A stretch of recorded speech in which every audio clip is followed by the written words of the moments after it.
are super excited about our brand new sort of high tunnel. It's more like a hoop house. It was a hoop house originally. We decided this spring that we were going to turn it into a sort of a high tunnel and just experiment and see how we liked it. So we put a lot of effort into it, clearing everything out, putting down a nice layer of good dirt and then a layer of compost on top. And then we planted a bunch of seedlings that we already had growing, a bunch of lettuce, cabbage, broccoli, cauliflower.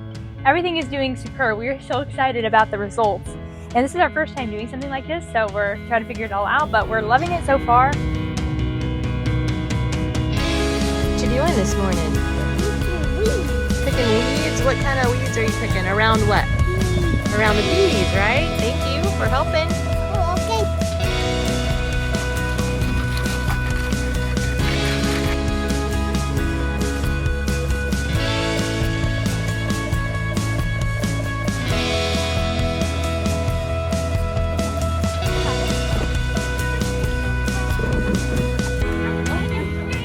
Since this is our first attempt, we are just using what we already had from last year, and we used cattle panels. We folded them over into a hoop, put some plastic on top. The plastic doesn't go all the way to the bottom though. We also have cardboard. When we make more of these, hopefully, we're gonna have plastic going all the way to the bottom.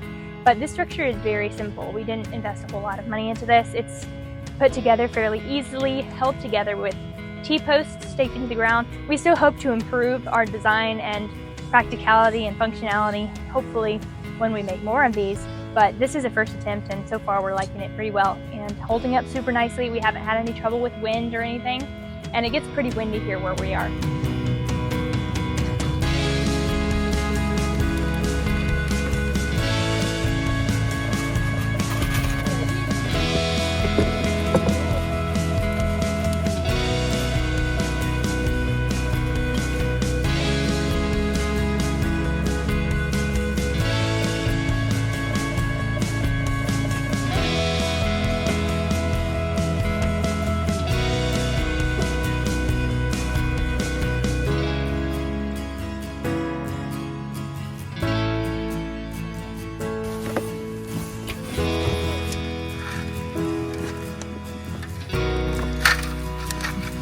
This is amazing for the abs. Who needs an ab workout when you can sift dirt?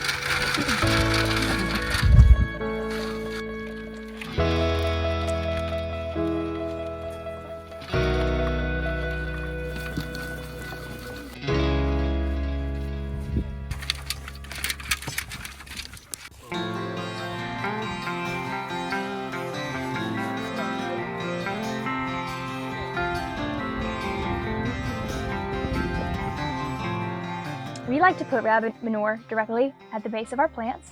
You can't do that with certain other types of manure, like chicken manure, but rabbit manure you can, and so we have rabbits specifically to use their waste for our plants to help grow and enrich them. So we have tediously labored to put a little spotling around each entire baby, and I'm very proud of that effect there.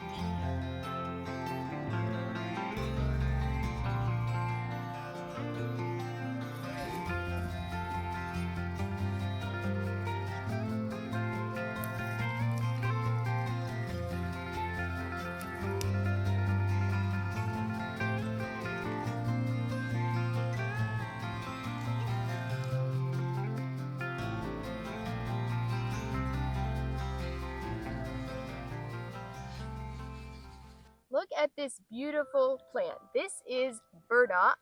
Look at these giant leaves. I have been excited to harvest this. We planted this last spring, and now it is March of the next year. And that's what happens when the mic dies. Unfortunately, I'm going to have to continue with a voiceover with this educational discussion because our mics ran out of battery. Burdock is a biennial plant, which means it has a 2-year life cycle. In the first year, it sends down energy to its roots, which is the part that we want to use. The root is more potent than the leaves. In the second year, the plant stops focusing on the roots and works to produce flowers and seeds for new burdock plants.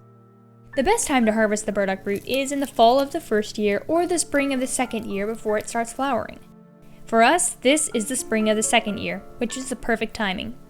The leaves also have some uses, especially for external use on wounds. It can act as a gentle and nutritive bandage for wounds and burns. When our dad had a serious finger injury last year with our log splitter, involving surgery and a long recovery, we used burdock leaves on his finger for part of the recovery process. We were super excited to have our very own burdock to use and preserve. We harvested the leaves first, then dug down deep to harvest the roots. The root has a super long taproot, so we had to be careful not to snap it as we dug it up. Burdock can aid many body functions from digestive issues to bladder infections, eczema, psoriasis, and even liver problems. The reason why it can affect all of these very different body systems is because it mainly addresses just two body systems, which in turn impact other parts of the body. It's super fascinating how herbs can work. Burdock works on the liver and kidneys, helping to get rid of excess waste and oxygenate the blood.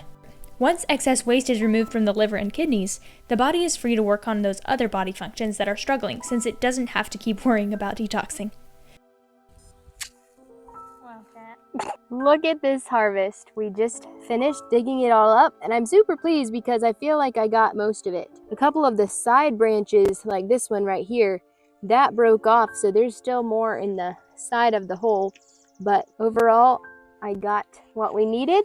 So now we're going to rinse off these dirty guys, slice them to then dry them, probably in the dehydrator, so then we can use it for tincture. We could make a powder. You can even eat these fresh in stir fries or soups. Good stuff, burdock. What? Don't be shy, go ahead.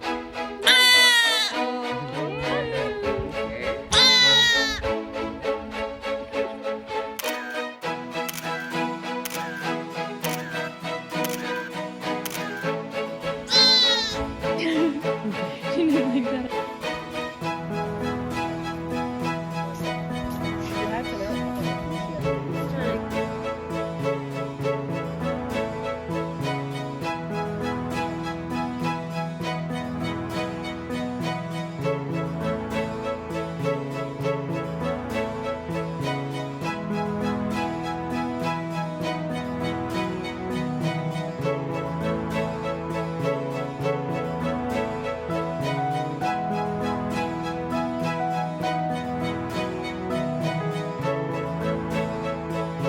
And so for the rabbit manure, oh, I'm in such pain.